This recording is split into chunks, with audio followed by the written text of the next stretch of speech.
اس channel کو subscribe کریں، like کریں اور اپنے پیاروں کے ساتھ شیئر کریں،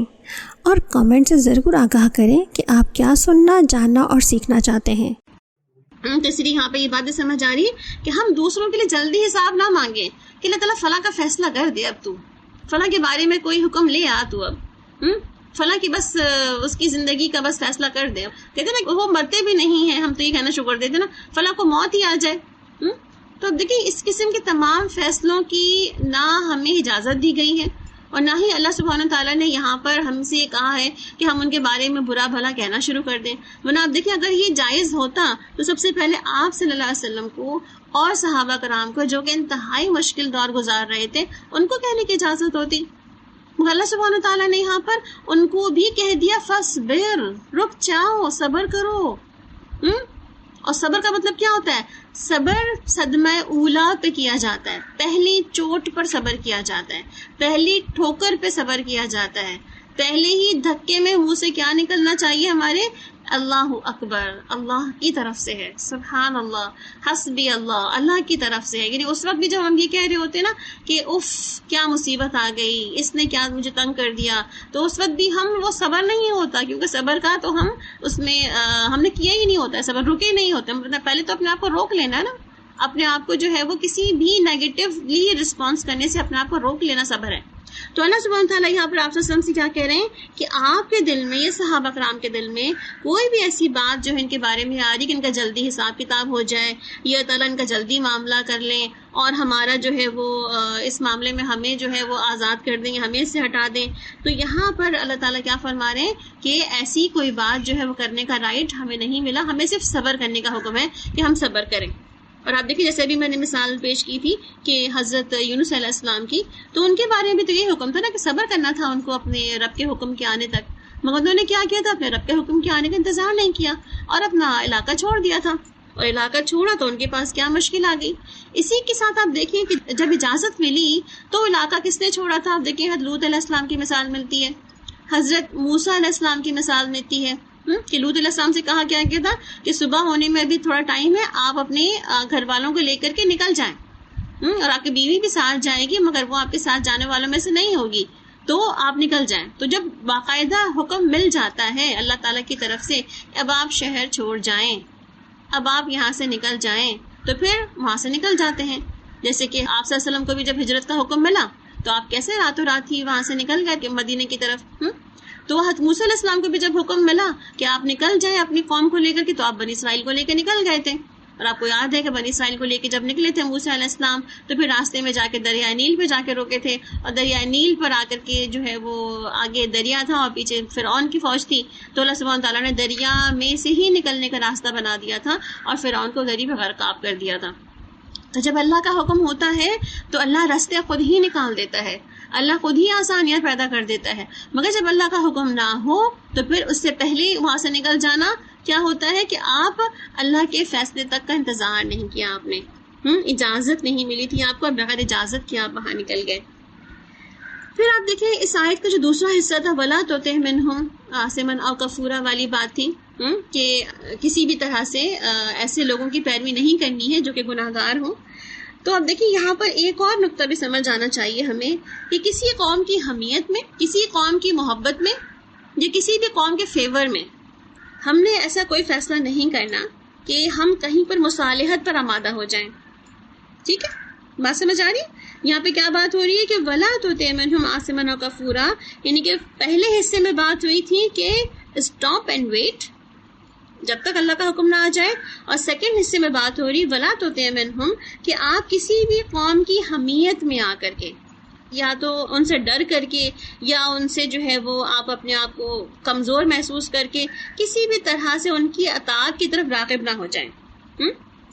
جیسے آج کل ہم دیکھتے ہیں نا قوم کی عصبیت جو ہوتی ہے کہ فلاں قوم اور فلاں زبان اور فلاں مذہب کی، کہ انسان جو ہے بات کہتا ہے کہ چلو میں غلط بھی ہوں تو کوئی بات نہیں، ساری قوم یہ بات کہہ رہی تو مان جانا چاہیے۔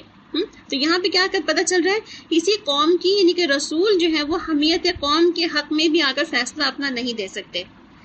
ہاں اگر مخالفت کی وجہ سے کسی بنا پر بھی بات ہو رہی ہے تو یہاں دیکھنے کی ضرورت یہ ہے کہ کہاں مصالحت جائز ہے،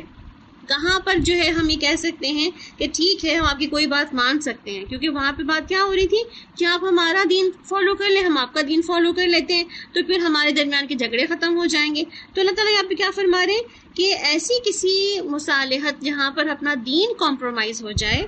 جہاں پر ہمارا اپنا مذہب کمپرومائز ہو جائے، وہاں پر ہم ایسی کسی بھی کمپرومائزز کی طرف نہیں جا سکتے، ایسی کوئی مصالحت نہیں کر سکتے ہم. خصوصاً آپ صلی اللہ علیہ وسلم کے بارے میں یہاں جو بات ہو رہی نا کہ نبی ہونے کی حیثیت سے کسی بھی ایسی مخالفت کے باوجود بھی آپ کے اندر لغزش نہ آنے پائے آپ کے پاؤں پہ، یعنی کہ آپ نہ ان کی طرف چل پڑیں، کسی بھی طرح کی مصالحت پہ یا مداہنت پہ راضی نہ ہو جائیں آپ. کیوں؟ کیونکہ جب انسان کفر پہ جم جاتا ہے تو پھر کیسے ہو جاتے ہیں؟ وہ بالکل ابو جہل جیسا کردار ہے نا، جو کفر پہ جم گیا ہے وہ تو لاکھ پھیرنے سے بھی نہیں پھیرے گا، لاکھ ہٹانے سے بھی نہیں ہٹے گا، کیونکہ کفر پہ وہ جمع ہوا ہے. اسی طرح آپ دیکھیں کہ ولید بن مغیرہ، اس نے بھی کیا کیا تھا، اس نے بھی آپ صلی اللہ علیہ وسلم کو آفر کیا تھا نا، کہتے ہیں بہت مالدار شخص تھا، اس نے بھی اتنا مال آفر کیا تھا کہ آپ لے لیں مال جتنا لینا ہے، اور جو ہے وہ آپ چھوڑ دیں جو آپ یہ سب کچھ کر رہے ہیں. تو کہتے ہیں کہ وہ بھی اپنے آپ کو جو ہے وہ دین کو سمجھنے میں ایمان سے سمجھے قریب ترین پہنچ گیا تھا،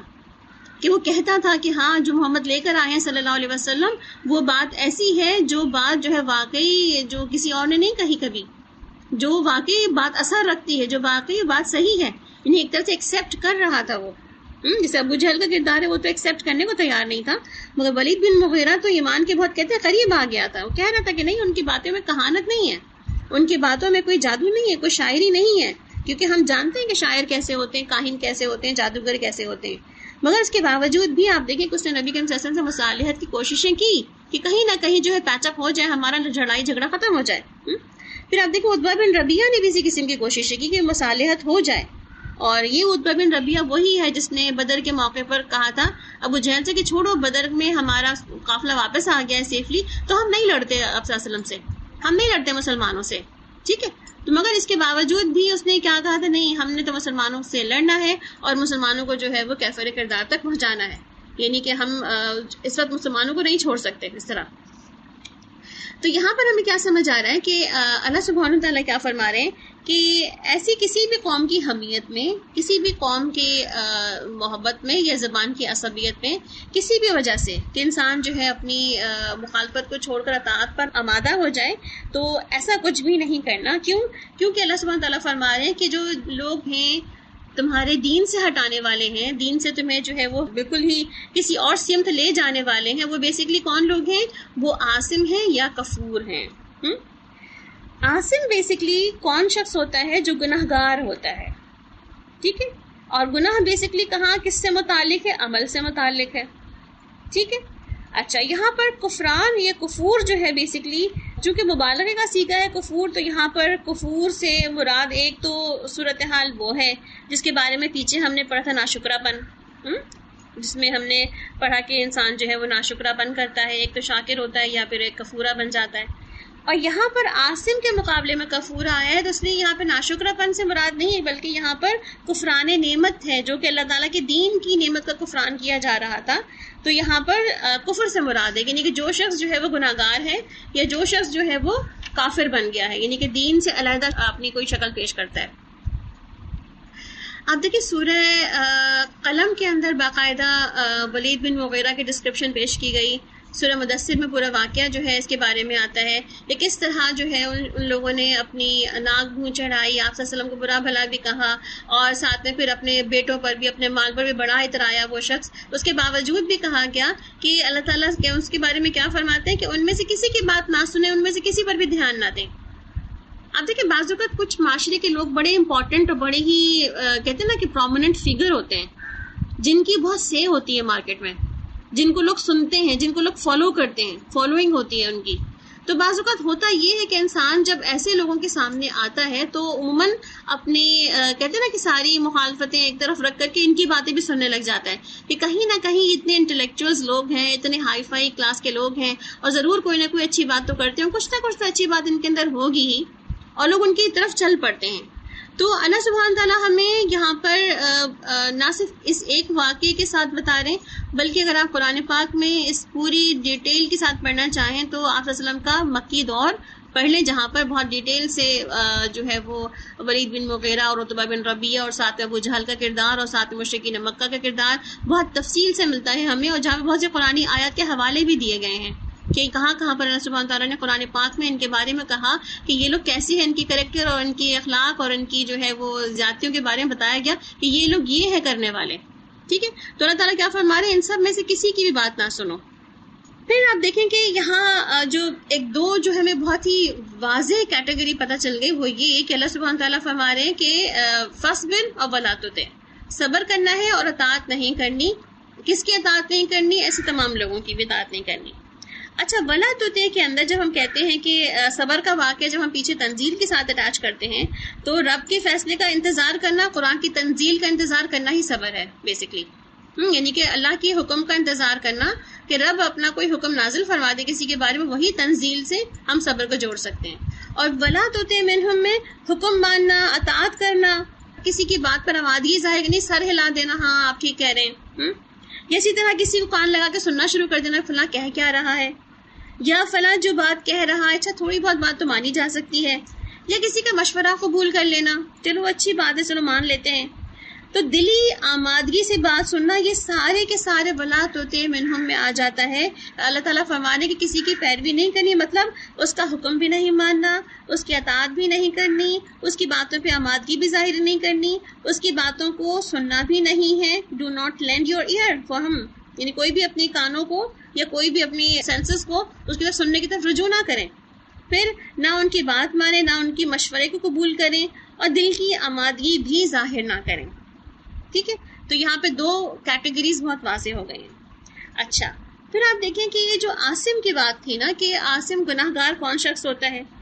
تو آپ دیکھیں بعض اوقات یہ کنفیوژنس پائے جاتے ہیں کہ بعض اوقات لوگ کہتے ہیں کہ فلاں شخص تو بڑا گناہ گار تھا، زندگی میں اتنے سارے گناہ کر لیے اس نے، اب آخر وقت میں جو ہے اس کو جو ہے وہ تھوڑا اللہ یاد آ گیا تو وہ اللہ اللہ کرنے لگا، اور پھر اس کے بارے میں ہم یہ کہتے ہیں کہ اس کو اللہ تعالیٰ جنت میں بھیج دے گا. کیا ایسا ہوگا؟ زندگی کے 60 سال تو برے کاموں میں گزارے اور آخری 1 سال میں اس کو اللہ نے ہدایت دے دی، اور اس کے بعد جو ہے وہ اس کو اللہ تعالیٰ کی طرف سے جو ہے وہ رحمت مل گئی، اور کیا اس کے سارے جو 60 سال کی زندگی اس کے بارے میں سوال نہیں ہوگا اس سے؟ اب دیکھیں اس قسم کے سوالات ہمارے معاشرے میں بہت کیے جاتے ہیں کہ ایک شخص جو ہے وہ جہنم میں جانے والے کام کر رہا ہوتا ہے اور پھر اچانک سے اس کو جو ہے وہ نیکی کی توفیق ہو جاتی ہے، تو ایسا کیسے ہوتا ہے؟ بیسکلی آپ دیکھیں کہ کسی بھی شخص کے اندر، یعنی کہ جس کو ہم کہہ رہے ہیں کہ اس کو جنت میں جانے والے وہ کام کر رہا ہوتا ہے، اور ایسا وقت اس کے اندر آتا ہے کہ جب آتے آتے وہ جہنم والے کام کر دیتا ہے، تو ایسا کیسے ہوتا ہے کہ وہ جنتی شخص جو جہنم میں چلا جاتا ہے؟ اس کی ایسی مثالیں بھی ہمیں ملتی ہے سیرہ سے کہ جب کسی شخص کے بارے میں کہا گیا، جیسے کہ ایک غزوہ میں ایک شخص نے جو ہے شہادت اختیار کی، تو آپ صلی اللہ علیہ وسلم سے لوگوں نے کہا کہ فلاں شخص تو شہید ہوا ہے، اس کا مطلب ہے کہ یہ تو جنتی ہے، جنت میں جائے گا. اور آپ صلی اللہ علیہ وسلم نے فرمایا کہ نہیں، اس شخص نے جو ہے وہ مال غنیمت سے ایک رسی چڑھائی تھی، اسی بنا پر وہ جنت میں نہیں جا سکتا. تو آپ دیکھیں بعض اوقات انسان کی جو باطنی کیفیت ہوتی ہے تو وہ بالکل فرق ہوتی ہے، یعنی دل کے اندر کا جو حال ہوتا ہے بالکل فرق ہوتا ہے. اور جب دنیا کا طلبگار ہو کوئی شخص تو اس کا دل جو ہے وہ دنیا میں لگا رہتا ہے، مگر وہ بظاہر اوپری جو ہے وہ نیکی کے کام کر رہا ہوتا ہے، وہ نمازیں بھی پڑھ رہا ہے، وہ قرآن بھی پڑھ رہا ہے، وہ فلاں لوگوں کی مدد بھی کر رہا ہے، اور جہاں جہاں پہ اس کا لوگوں کے سامنے انٹریکٹ ہو رہا ہے وہ بہت نیک شخص جو ہے وہ ریپرزینٹ ہو رہا ہے. مگر کیا ہوتا ہے کہ انسان کی دل کی کیفیت، دل کا جو غلبہ ہے وہ کس طرف ہوتا ہے؟ یعنی اصل میں بات یہاں پہ کیا ہو رہی ہے کہ کوئی شخص جو ہے وہ عاصم ہوتے ہوئے بھی کیسے جو ہے جنتی بن جاتا ہے، اور کوئی شخص جو ہے کیسے جو ہے وہ جہنمی ہوتے ہوئے بھی کیسے وہ عاصم کی کیٹیگری سے باہر نکل آتا ہے. ہاں، تو ہم یہاں پہ کیا بات کر رہے تھے کہ لوگوں کے اندر کی جو باطنی کیفیت ہے وہ مختلف ہوتی ہے. یعنی کہ کوئی شخص جو ہے وہ بہت دنیا کا طالب تھا، بہت دنیا اس کے اندر تھی، مگر ہوتا کیا ہے کہ وہ بظاہر جو ہے وہ نیکی کا کام کر رہا تھا، مگر کوئی ایک ایسا حال اس کے اوپر غالب آ جاتا ہے اور وہ کوئی ایسا کام کر جاتا ہے جس کی بنا پر اس کی جنت جہنم میں بدل جاتی ہے. یعنی کہ بظاہر وہ نیک تھا، ساری زندگی اس نے یہ کام کیا. جیسے ابھی میں نے آپ کو ایک واقعے کے بارے میں بتایا کہ وہ شخص جو تھا اس نے غزوے میں شرکت کی، شہید بھی ہو گیا، مگر اس کے باوجود بھی کیا تھا کہ اس کے دل کے اندر کہیں نہ کہیں ایک صفت موجود تھی چیزوں کو چرانے کی یا اٹھانے کی. تو اس نے کیا کہتے مال غنیمت سے ایک رسی چرا لی تھی. صرف رسی تو تھی، بہت زیادہ تو کچھ بھی نہیں تھا، مگر چونکہ مال غنیمت سے کچھ بھی چرانا ایک بہت بڑے جرم کا ارتکاب کرنا تھا، تو آپ نے فرمایا کہ اس کی رسی چرانے کی بنا پر اس کو جنت میں نہیں ڈالا جائے گا. ٹھیک ہے، اس کا مطلب کیا ہو کہ بعض اوقات لوگ بہت نیکی والا کام کر رہے ہوتے ہیں، بڑے بڑے کارنامے انجام دے رہے ہوتے ہیں، مگر کوئی ایک ایسا کام، کوئی ایک ایسی چیز جو انسان کی زندگی کے آخری دنوں میں یا اپنے آخری لمحوں میں ایسا کر جاتا ہے کہ جس کی بنا پر اس کی جنت اس پہ واجب ہوتے ہوتے جہنم واجب ہو جاتی ہے.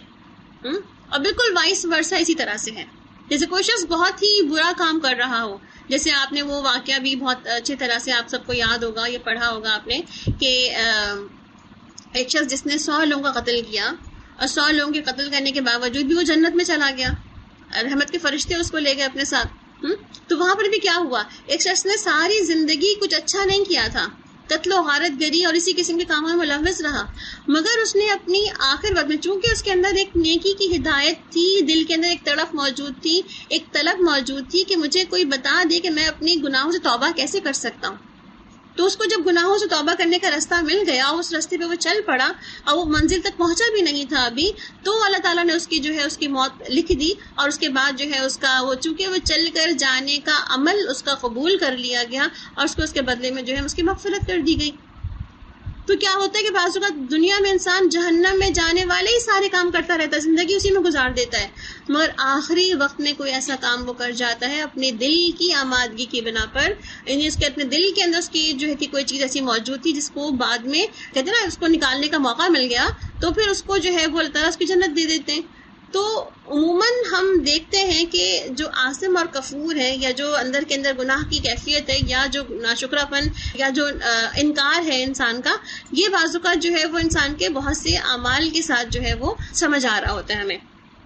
کہ اچھے اعمال کرنے والا کوئی ایک عمل کر کے بھی اپنے آپ کو جہنم میں لے جاتا ہے، اور برے اعمال کرنے والا کسی ایک عمل کرنے کو بھی اپنے آپ کو جنت میں لے جاتا ہے. اس سے پیچھے ہم نے بات کی تھی جب ہم کھلانے پلانے کی بات کر رہے تھے، تو وہاں پر بھی ہم نے دیکھا تھا ایک شخص جس نے کتے کو پانی پلایا تھا.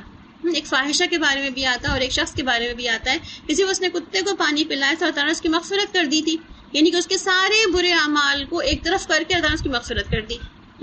تو یہ بالکل ایسا ہے کہ اللہ سبحانہ وتعالیٰ کسی بھی شخص کی گناہوں کو،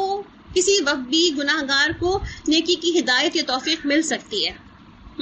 اور چونکہ یہاں پر بات ہو رہی ہے عاصم اور کفور کی، اگر اس کو ہم مکی پرسپیکٹو میں دیکھیں تو اس کا مطلب کیا ہوا کہ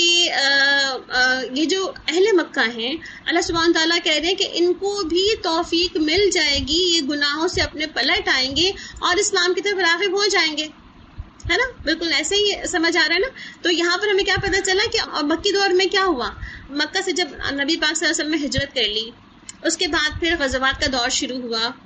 10 سال گزر گئے، پہلا غزوہ، دوسرا غزوہ، مسلسل غزوات ہوتے رہے اور مسلسل ان کا انٹریکشن جو ہے وہ آپ صلی اللہ علیہ وسلم سے ہوتا رہا. اور ایٹ دا اینڈ یعنی کہ 10th جب کہتے ہیں نا کہ ایئر گزر چکا تھا، اور اس کے بعد جب فتح مکہ ہوتی ہے، یعنی کہ 10th ایئر گزرنے کے سے پہلے 8th ایئر میں ہی فتح مکہ ہوتی ہے، تو پھر تقریباً تمام کا تمام عرب پیننسولا آپ صلی اللہ علیہ وسلم کے سامنے جو ہے وہ اسلام کے اندر داخل ہونے کے لیے تیار ہو جاتا ہے. یعنی کہ گناہ گار تھے، مگر ایک وقت ایسا ہے کہ خود ہی ان کی آنکھوں کی وہ پٹی کھل گئی، ان کو سمجھ آ گیا کہ ان کے معبودان باطل جو ہیں یا ان کے جو دیوی دیوتا ہیں کہ کوئی کام نہیں آ رہے. جیسے فتح مکہ والے دن اگر آپ یاد کریں کہ فتح مکہ والے دن آپ صلی اللہ علیہ وسلم جب خانہ کعبہ کے اوپر جو حضرت بلال رضی اللہ عنہ اور حضرت اسامہ بن زید جب اندر گئے اور وہاں جا کر کے سارے کے سارے بتوں کو نکال کے باہر پھینکا جا رہا تھا، توڑا جا رہا تھا، ہر ایک بت کو جو ہے وہ آپ صلی اللہ علیہ وسلم اپنی چھڑی کی نوک سے جو ہے سے وہ ایک طرح ٹھوکا لگا کے گرا رہے تھے، اس کو کہہ رہے تھے کہ آج حق آ گیا اور باطل مٹ گیا، اور باطل تو مٹنے کے لیے تھا. کتنے انتہائی بے عزتی جو کہتے ہیں نا کسی بھی معبودوں کی وہ ہو رہی تھی ایک طرح کی، آپ یہ کہہ سکتے ہیں. اور یہ ایک بہت ہی کامن سی بات ہے کہ انسان سوچتا ہے کہ جو معبود جن کے آگے ہم ماتھا ٹیک رہے ہیں، جب وہ خود اپنا ڈیفینڈ نہیں کر سکتے، خود اپنے آپ کو نہیں بچا سکتے، تو ہم کب تک کسی کو بچا سکیں گے؟ یا ہمیں وہ ہمارے لیے کیا ہمیں وہ دے سکیں گے؟ تو ہم کب تک ان کے آگے سرنگو کرتے رہیں؟ تو ایک ٹائم ایسا آتا ہے کہ اپنے انسانوں کو اللہ تعالیٰ وہ لائٹ، وہ روشنی دکھاتے ہیں کہ انسان اپنے وہ گناہ کی زندگی سے باہر آ جاتا ہے. اور یہاں ہمیں دیکھتے ہیں کہ مشرکین مکہ کی زندگی میں بھی یہ وقت آ گیا. یعنی کہ اگر ہم یہ کہتے کہ اللہ تعالیٰ ان کو جو ہے وہ وائپ آف کر دیتا، ختم کر دیتا، اور ان کو تو کسی عذاب کا شکار کر دیتا، تو اب دیکھیں اللہ تعالیٰ نے اس سے بہتر فیصلہ ان کے لیے کر رکھا تھا نا، تو اس لیے کہا فَاصْبِرْ لِحُکْمِ رَبِّکَ، اپنے رب کے حکم کا انتظار کرو، ان کے لیے عذاب کی جلدی نہ مانگو، ان کے لیے بد دعائیں نہ کرو، ان کے لیے یہ نہ سوچو کہ وہ تمہارے لیے کچھ بھی غلط کر دیں گے تو ان کو ساتھ کچھ بھی نہیں ہوگا، اللہ تعالیٰ ان کو چھوڑ دے گا، معاف کر دے گا۔ تو آپ دیکھیں عام زندگی میں بھی کوئی شخص ہمارے ساتھ بہت برا کر رہا ہوتا ہے یا ہماری بہت ہی جو ہے وہ ہر قسم کی توہین کر رہا ہوتا ہے اور لیٹ ڈاؤن کرنے کی ہر ممکن کوشش کر رہا، ہمارے ہر جگہ سے پاؤں کی رسی کھینچ رہا ہوتا ہے، ہمارے نیچے سے ہماری سیڑھیاں جو ہے وہ توڑ رہا ہوتا ہے، ہمارے اوپر جانے کے تمام راستے جو ہے وہ بند کر رہا ہوتا ہے، اس کے باوجود بھی آپ دیکھیں اللہ سبحانہ تعالیٰ سب سے بڑا مالک اس کائنات کے اندر جو کہتے ہیں نا کہ سپریم اتھارٹی ہے، جس کے حکم کے بغیر تو پتہ بھی نہیں ہلتا، جس کے حکم کے بغیر تو کوئی کام ہو ہی نہیں سکتا، تو اللہ سبحانہ تعالیٰ کیا فرما رہے ہیں؟ اپنے آپ کو روکیں، stop and think over it. کیا تھنک اوور اٹ کریں؟ کہ اللہ کا حکم بھی آ جائے گا اس بارے میں، فلاں شخص کے بارے میں، فلاں بیماری کے بارے میں، فلاں مصیبت کے بارے میں، فلاں اولاد کی نافرمانی کے بارے میں، کسی بھی چیز کے بارے میں اللہ کا حکم آ جائے گا۔ یعنی کوئی بھی حالت کسی بھی کی ہمیشہ نہیں رہے گی۔ کہتے ہیں نا کہ زندگی ایک جیسی ہمیشہ نہیں رہتی، وقت بدلتا ہے، حالات بدلتے ہیں، چیزیں مختلف ہوتی چلی جاتی ہیں۔ تو یہاں پر اللہ سبحانہ تعالیٰ کیا کرے؟ فَاصْبِرْ لِحُکْمِ رَبِّکَ، اپنے رب کے حکم کے مطابق آپ رکے رہیں، اپنے آپ کو روکے رکھیں۔ کوئی بات، اور دیکھیں صبر بیسکلی صرف اور صرف اپنے آپ کو کسی بھی نیگیٹو ریئیکشن سے روکنا، یعنی کچھ بولنے سے روکنا، کچھ کرنے سے روکنا، کچھ بھی ریئیکشن دینے سے روکنا ہے اپنے آپ کو۔ تو جب آپ اپنے آپ کو کسی بھی ریئیکشن سے روک لیتے ہیں تو پھر اللہ سبحانہ تعالیٰ کہتے ہیں کہ آپ نے اپنے آپ کو کنٹرول کر لیا، تو اللہ کا جب حکم آتا ہے تو پھر آپ اس کے اوپر صحیح طریقے سے کاربند بھی ہو جاتے ہیں، کیونکہ آپ کو کنٹرول کرنا آ گیا اپنے ایموشنز کو، اپنے آپ کو۔ ٹھیک ہے، تو یہاں پر ہمیں یہ بات کیسے پتہ چلی کہ جیسے کہ ہر ایک شخص کا ایک ظاہری عمل کا ایک ظاہری پہلو ہوتا ہے، ایک باطنی پہلو ہوتا ہے، ہر کسی کے اندر نیت اور ارادہ بھی چھپا ہوا ہوتا ہے، اور اسی طرح بعض لوگوں کے اوپر ماحول کے اثرات بھی ہوتے ہیں، کچھ کے اوپر خاندانی پہلو بہت غالب ہوتا ہے، کسی کے اندر خیر کا پہلو یا خیر کی طلب زیادہ ہوتی ہے، کسی کے اندر شر کا پہلو یا شر کی طلب زیادہ ہوتی ہے، کوئی شاکر ہوتا ہے اندر سے، کوئی کفور ہوتا ہے اندر سے، مگر کسی بھی مادے کو اپنے اندر سے باہر نکلنے میں ایک وقت لگتا ہے، اور اسی لیے کوئی چیز انسان ابتدا میں پہچان لیتا ہے اور کوئی چیز انسان جو ہے بہت ہی آخر میں جا کے پہچانتا ہے۔ یعنی یہی وہ اللہ کا پیغام تھا نا قرآن پاک کا۔ حضرت ابوبکر صدیق نے تو فوراً سنتے ہی سمجھ لیا، سنتے ہی ایکسیپٹ کر لیا، مان لیا، مگر عمر فاروق رضی اللہ عنہ کو ایک وقت لگا اس کو سمجھنے میں اور ماننے میں اور ایکسیپٹ کرنے میں۔ ٹھیک ہے،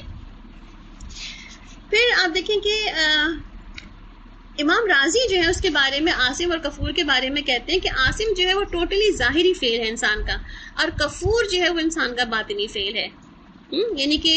جو انسان کے اندر دو اللہ تعالیٰ نے باطن اور ظاہر رکھا ہوا ہے، یہ دو طرح کے لوگ ہیں، جو انسان اندر سے کچھ اور ہے اور انسان باہر کے اندر کچھ اور ہے۔ اور ابھی جو بات ہم نے کی نا کہ باطن کے اندر تو جو ہے انسان کے اندر نیت بھی ہے، اس کے ماحول کے اثرات بھی ہیں، اس کا خاندان بھی ہے، تو اس سب چیزوں کے ساتھ بھی اس کو دیکھنا پڑے گا۔ تو بیسکلی صبر کیا کہہ رہا ہے ہمیں یہاں پر؟ صبر کہہ رہا ہے کہ بہت سے فائدوں سے محرومی پر بھی صبر کرو، بہت ساری بے عزتیاں برداشت کرنے پر بھی صبر کرو۔ جب کوئی آپ کی مقبولیت کو بہت نقصان پہنچائے، آپ کے بارے میں ایسی ریومرز اڑائے جس کے بارے میں آپ کی بدنامی ہو رہی ہو، تب بھی صبر کرو۔ جب آپ کی ذات پہ تنقید ہو رہی ہو، لوگ آپ کو مسلسل کرٹیسائز کر رہے ہوں ہر طرح سے، اس وقت بھی صبر کرو۔ اور چونکہ آپ دیکھیں خاص طور پر یہاں پر اب ایک ڈفرینٹ ایکسپیکٹ کی طرف آ جاتے ہیں، دین کا ایکسپیکٹ، یعنی کہ خصوصاً آپ صلی اللہ علیہ وسلم کسی بھی شخص کو وہاں پر دین کی دعوت دے رہے تھے، اسلام کی دعوت دے رہے تھے، حق کی دعوت دے رہے تھے۔ اس کا مطلب ہے کہ دین کے راستے میں نکلنا کوئی آسان راستہ نہیں ہے، انتہائی مشکل راستہ ہے، اور لوگوں کو بہت مشکل برداشت کرنی پڑتی ہے۔ بعض اوقات بہت ساری کہتے ہیں بہت سارے فائدوں سے محروم ہونا پڑتا ہے، بہت ساری بے عزتی بھی جھیلنی پڑتی ہے، بعض اوقات مال کی کمی کو بھی برداشت کرنا پڑتا ہے۔ اور آپ دیکھیں آپ صلی اللہ علیہ وسلم نے جب اسلام کا پیغام شروع کیا دینا، تو کیا اس وقت آپ کے مالی حالت بہت ہی خراب تھے؟ جی نہیں، بالکل ایسا نہیں تھا. آپ صلی اللہ علیہ وسلم نے حضرت خدیجہ رضی اللہ عنہ سے شادی کی تھی، جن کے بارے میں آتا ہے کہ عرب کی 1/4 اکانومی کی ٹرانزیکشن یا ٹریڈ ان کی چل رہی ہوتی تھی. یعنی کہ بہت اچھی ویل آف فیملی میں تھے آپ اس وقت، مالی لحاظ سے بہت اسٹرانگ فگر تھے آپ. اسی لحاظ سے آپ دیکھیں حسب و نسب لحاظ سے آپ اس لحاظ سے بھی اسٹرانگ فگر تھے. اس کے علاوہ آپ دیکھیں کہ آپ کی وہ جو ایک معاشرے میں ایک سے ہوتی ہے نا کہ کسی کو بھی اچھا یا صادق اور امین، یا کسی کو بھی کہنا کہ فلاں اخلاق کا بہترین شخص ہے، تو آپ اس لحاظ سے بھی بہترین تھے.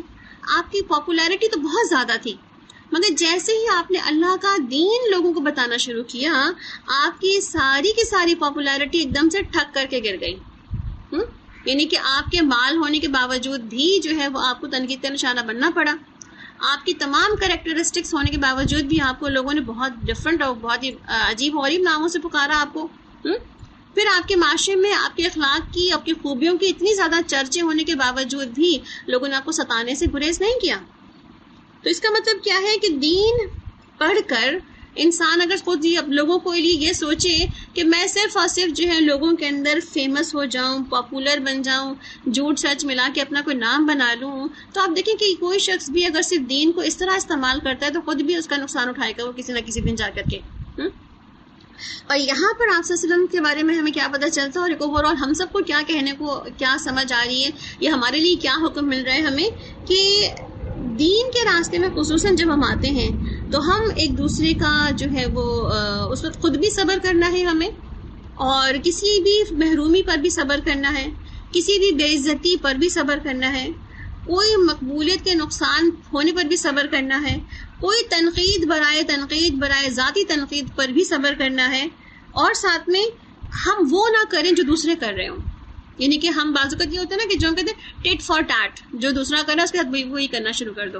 تو یہ نہیں کہ ہم پر جو حملے ہو رہے ہم بھی وہی بڑھ بڑھ کے حملے کرنا شروع کر دیں کہ نہیں فلاں یہ فلاں تم بھی وہ تھے، تمہارے ماں باپ یہ تھے، تمہارے فلاں یہ تھے. ہم عموماً جو ہے اپنے ہاں دیکھتے ہیں کہ ہمارے جب جھگڑے شروع ہوتے ہیں تو ہمارے جھگڑے اسی نہج پہ پہنچ جاتے ہیں، ہم ذاتیات پر اتر جاتے ہیں، لوگوں کے خاندان کے گھر والوں کو گھسیٹ کر اسی جھگڑے میں لے آتے ہیں. مگر یہاں کیا کہا جا رہا ہے کہ ایسی کسی بھی موقع پر آپ صلی اللہ علیہ وسلم نے دیکھیں کہیں کسی موقع پر ہمیں ایسا نہیں ملتا کہ آپ نے لوگوں کو تنقید کا نشانہ اسی طرح سے بنایا ہو بدلے کے طور پر. اس کا مطلب کیا ہے کہ جب دین کا کوئی شخص کام کرنا شروع کرتا ہے تو وہ کسی کا مذاق نہیں اڑاتا، پھر کسی کے اوپر زیادتی نہیں کر رہا ہوتا، کسی پہ چڑھائی نہیں کر رہا ہوتا. کیوں؟ کیونکہ آپ دیکھیں ایسا کام کرنے والا انسان اپنی کوئی کہتے ہیں نا سے برقرار نہیں رہتی، اس کی کوئی جگہ برقرار نہیں رہتی، یا اپنے معاشرے میں وہ مقام اس کا برقرار نہیں رہتا. تو اس کا مطلب کیا ہے کہ ہمیں اپوزیشن میں آ کر کے وہ نہیں کرنا جو کہ دوسرے کر رہے ہیں. پھر آپ دیکھیں صبر کا ایک اور ایکسپیکٹ ہمیں کیا نظر آتا ہے،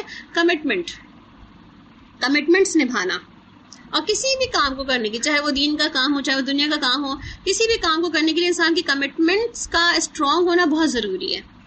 جتنی آپ کی کمٹمنٹ اسٹرانگ ہوگی اتنے ہی زیادہ جو ہے آپ لوگوں کے اندر یا آپ لوگوں کے لیے اور اپنے لیے فائدہ مند ثابت ہوں گے.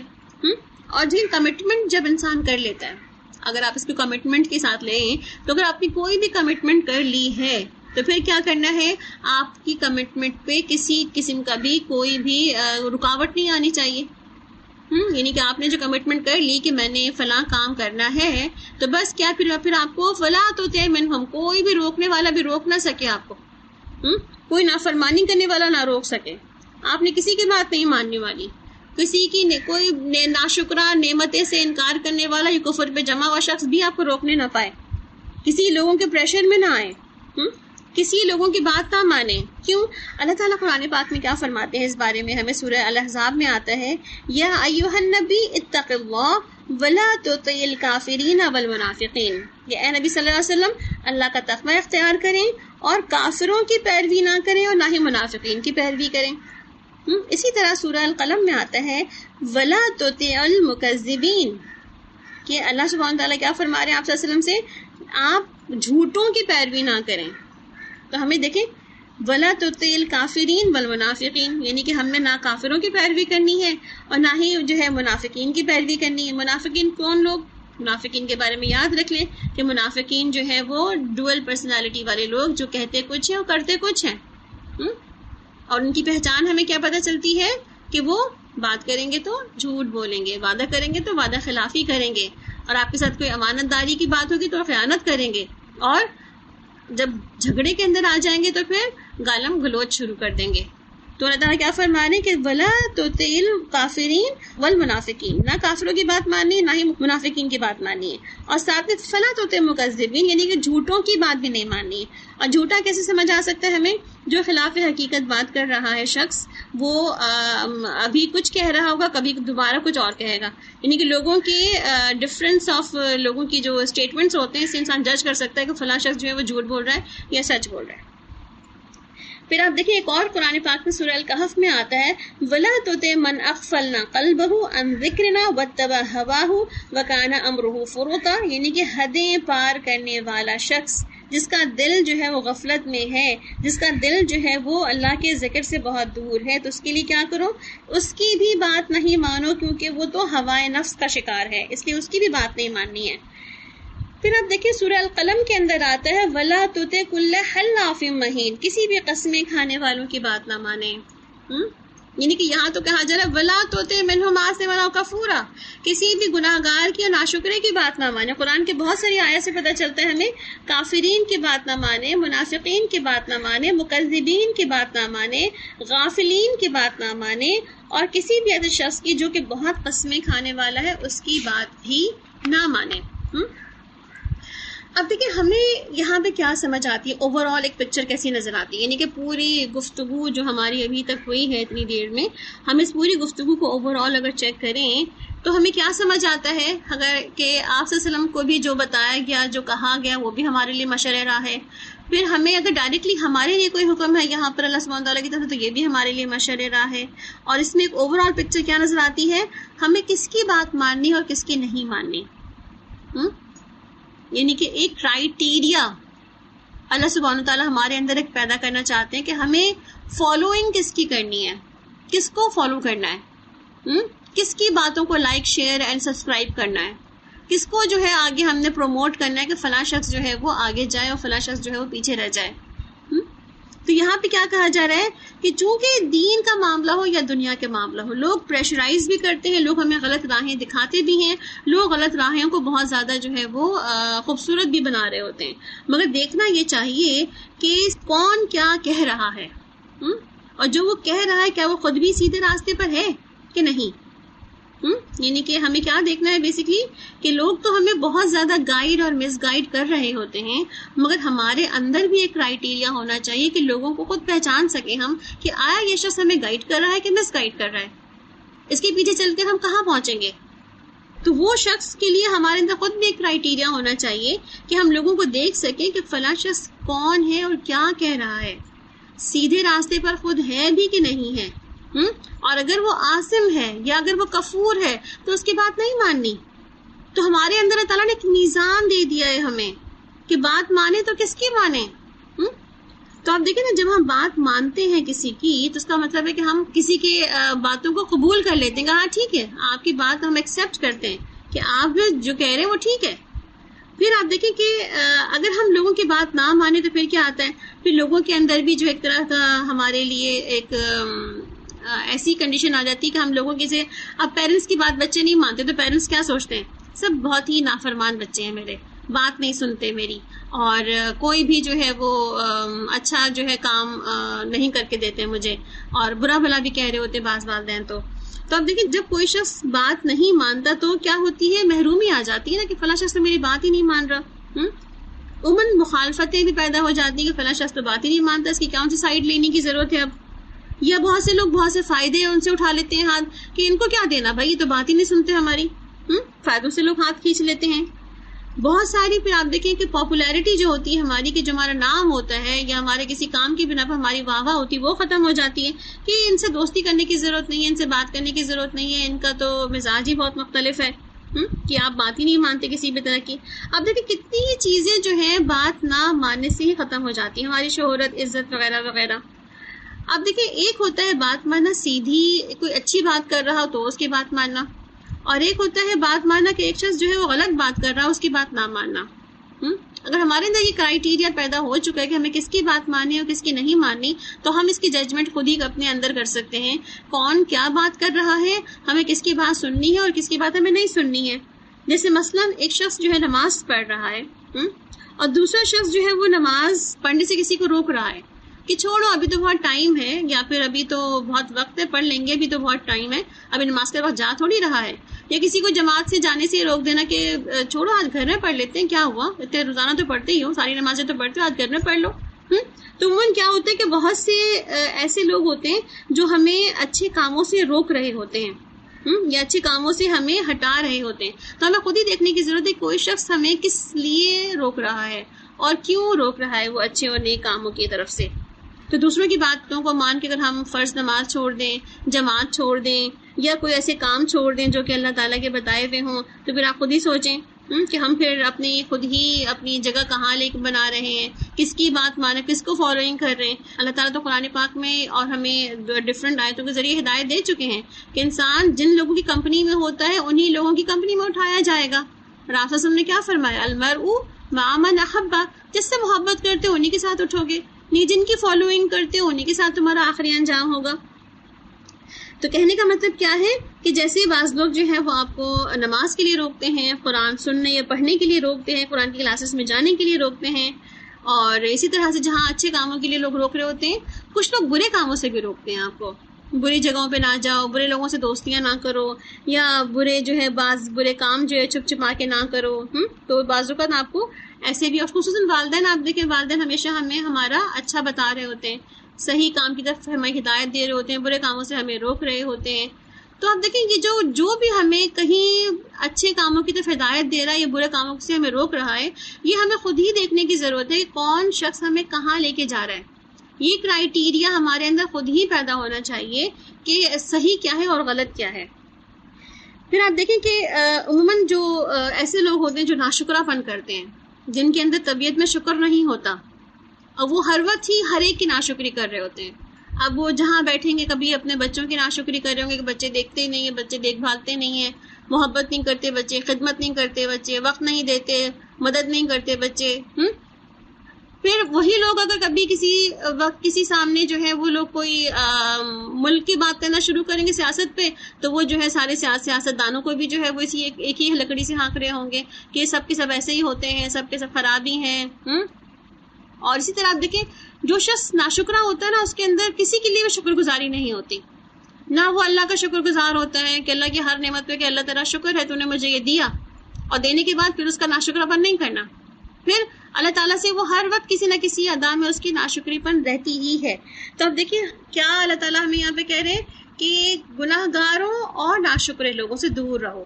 یعنی کہ جو گناہ میں ملوث ہے کسی بھی طرح سے،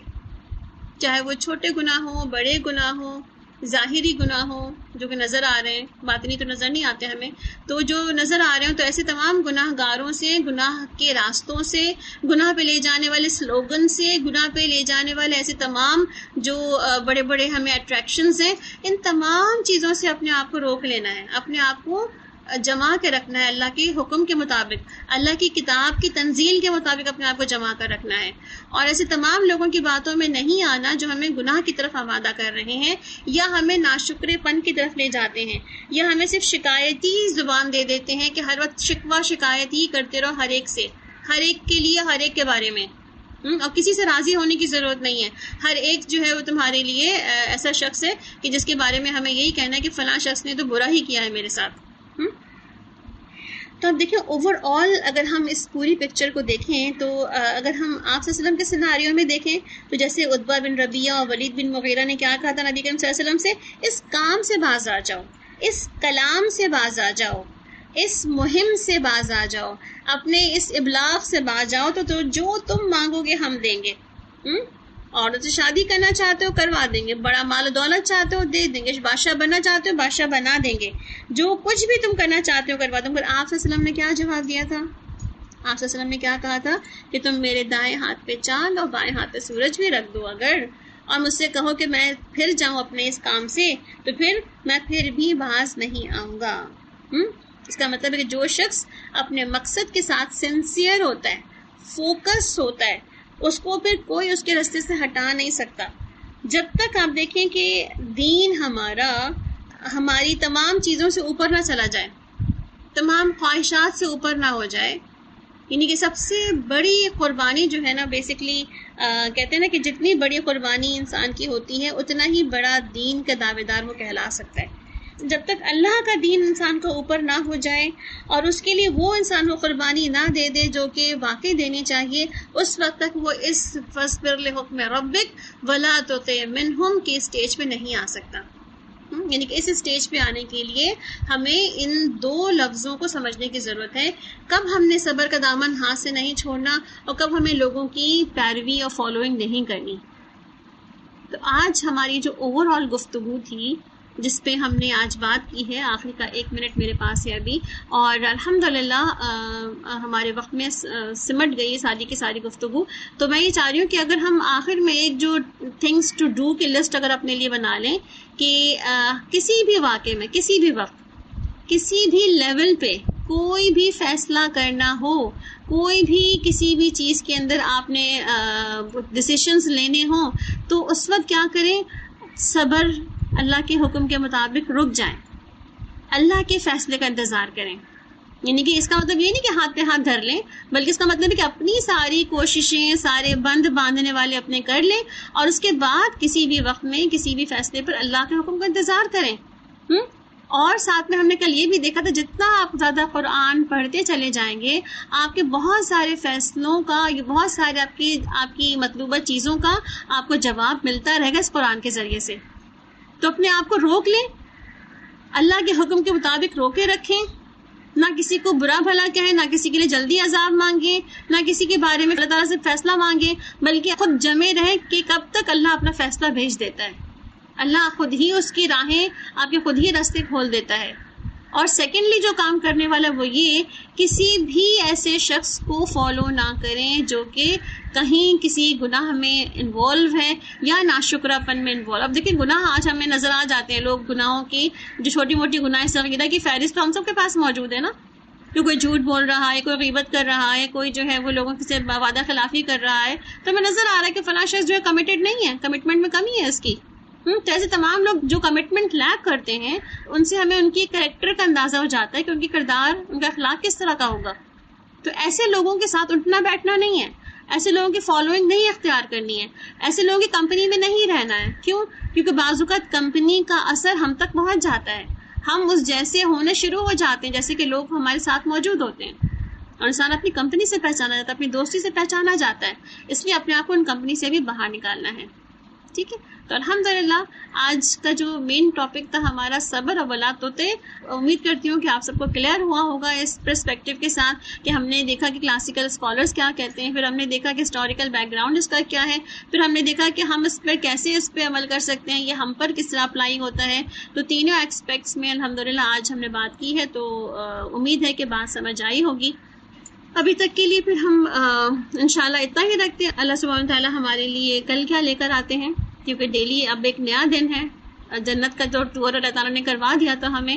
اب جو ہے وہ جنت میں جانے والے اعمال کے لیے کرائیٹیریا بتایا جا رہا ہے کہ کیا کیا کرنا ہے، کس کس طرح لے کے جانا ہے، تاکہ وہ جا کے وہ جنتیں ہمیں مل سکیں انشاءاللہ۔ جزاکم اللہ خیرا کثیر، سبحانک اللہم و بحمدک، اشہد ان لا الہ الا انت، استغفرک و اتوب الیک۔ السلام علیکم ورحمۃ اللہ وبرکاتہ۔